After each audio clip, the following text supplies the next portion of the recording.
Well, who is this guy? Mark Carney, right. I mean, this isn't just some, random politician. He's got a pretty impressive resume. Oh, yeah, for sure. He went to Harvard and Oxford, worked at Goldman Sachs, and get this, he led both the Bank of Canada and the Bank of England. I mean, that's crazy, right? That's pretty wild. And what's really interesting is, he actually steered the UK through that whole 2008 financial crisis. Like, he was the one at the helm when they stabilized their housing market. Yeah, actually, and it's kind of relevant to Canada now. One of the ways they did that was by implementing a policy that basically incentivized lending to first-time home buyers. So that's pretty interesting to think about. Okay, so if he pulled it off over there, maybe he can work some magic here too. Right. But okay, let's get into the nitty-gritty. What exactly is his plan for Canada's housing market? Well, his approach is built on 3 pillars: economic stability, fairness, and climate action.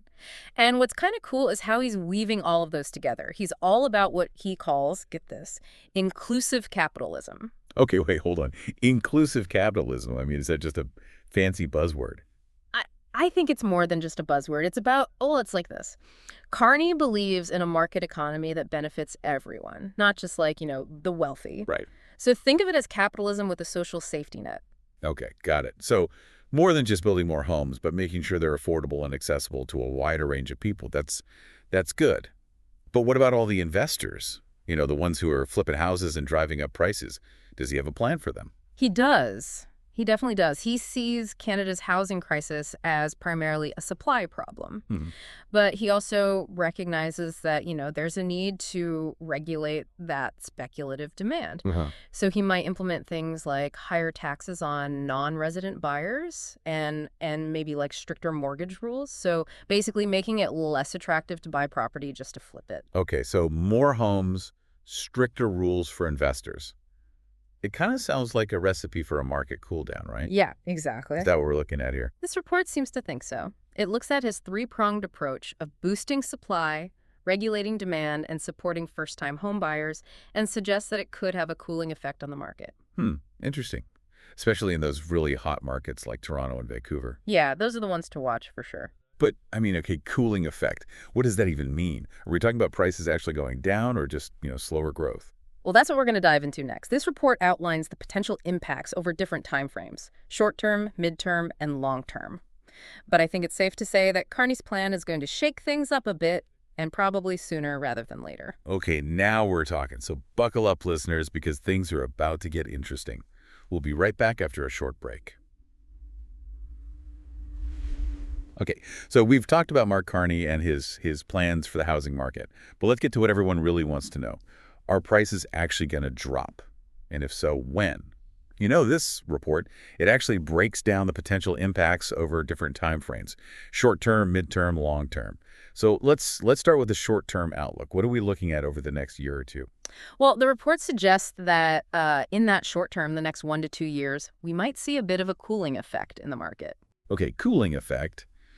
But does that actually mean that prices are going down? Right. Like, that's what everyone wants to know, right? It's possible. We might see a bit of a slowdown in price growth, maybe even small dips in certain segments of the market, like think condos, for example. Carney's focus on boosting supply, particularly like multifamily units, that could have a pretty noticeable impact on condo prices. So maybe not a dramatic crash, but at least a little breathing room for buyers, right? Yeah, potentially. But, keep in mind, this doesn't necessarily mean that houses are suddenly going to become affordable.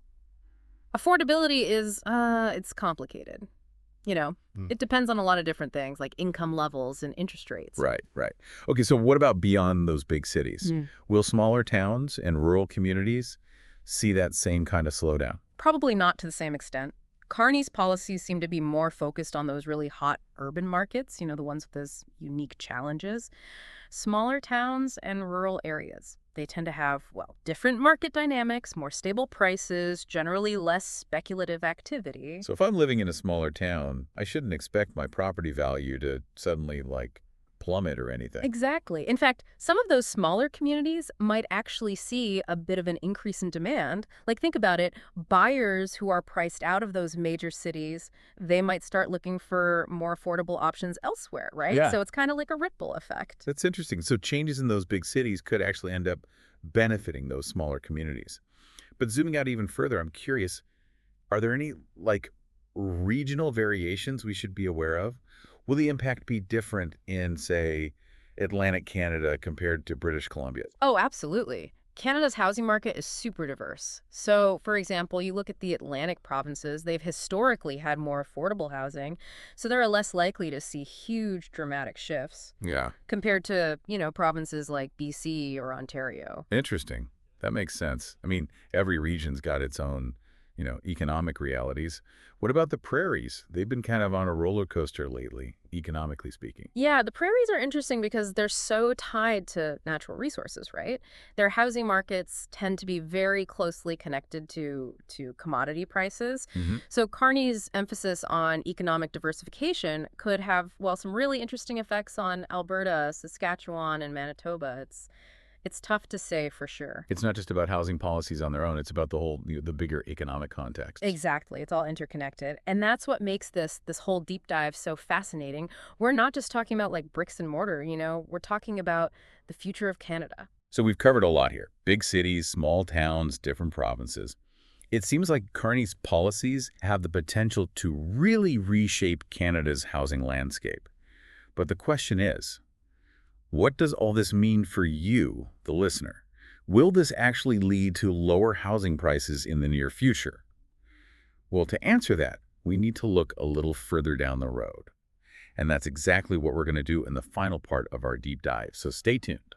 Okay, so we've talked about the short term. What about the long game? I mean, what could Canada's housing market look like 5, 10, maybe even 20 years down the line? Well, that's where things get really interesting. We're not just talking about little ups and downs in the market. This is about potentially reshaping Canadian communities. Oh, okay, I'm listening. What kind of transformation are we talking about here? One of the big themes that keeps popping up in this report is sustainability. Mm-hmm. And, Carney is a huge advocate for climate action. Mm-hmm. And he really sees housing as a key part of that whole picture. So we're talking about a Canada filled with solar-powered eco-homes?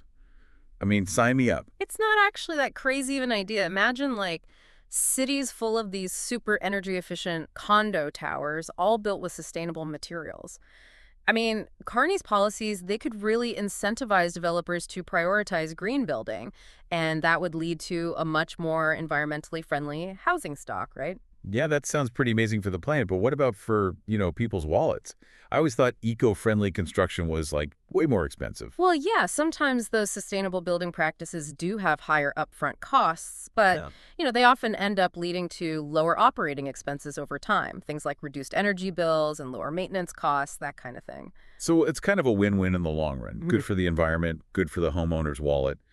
But what about, remember Carney's whole inclusive capitalism thing? How does that fit into this long-term vision? Right, well, that's a really important piece. His vision isn't just about building more homes, it's about building more equitable communities. Think about things like, mixed income housing developments, more affordable rental options, policies that actually make homeownership a real possibility for a lot more Canadians. Okay, so eco-friendly homes, inclusive communities. What else should we be thinking about as we, try to look into this housing crystal ball? One question that's really interesting to me is how these policies might change that whole balance between urban and rural living, Mhm. Will they end up driving even more people to those big cities? Or could they actually, encourage people to stay in or even go back to smaller towns? That's a good point. I hadn't really thought about that. It could really go either way. It depends on how everything shakes out, right? I mean, if Carney's successful in cooling down those really overheated urban markets, it might take some of that pressure off of people who feel like they have to move to a big city to find any kind of affordable place to live. And if those smaller communities benefit from those economic policies, it can make them, even more attractive places to live and work. Exactly. Ideally, we'd end up with a more balanced housing landscape, one that meets the needs of, all different kinds of Canadians, no matter where they choose to live. Well, this has been a really fascinating deep dive. It sounds like Mark Carney has a pretty ambitious vision for the future of housing in Canada. And it's, definitely multifaceted, potentially even transformative. But as we've been talking about, there are a lot of moving parts here. And, the real test is going to be in the implementation. Yeah, for sure. Only time will tell how these policies actually play out, how they affect everyday Canadians. That's right. But one thing's for sure, it's going to be interesting to watch. And remember, this is just the start of the conversation. We want to hear from you. What do you think about Carney's housing plans? What are you hoping for? What are you worried about? Share your thoughts and join the discussion. And until next time, happy diving.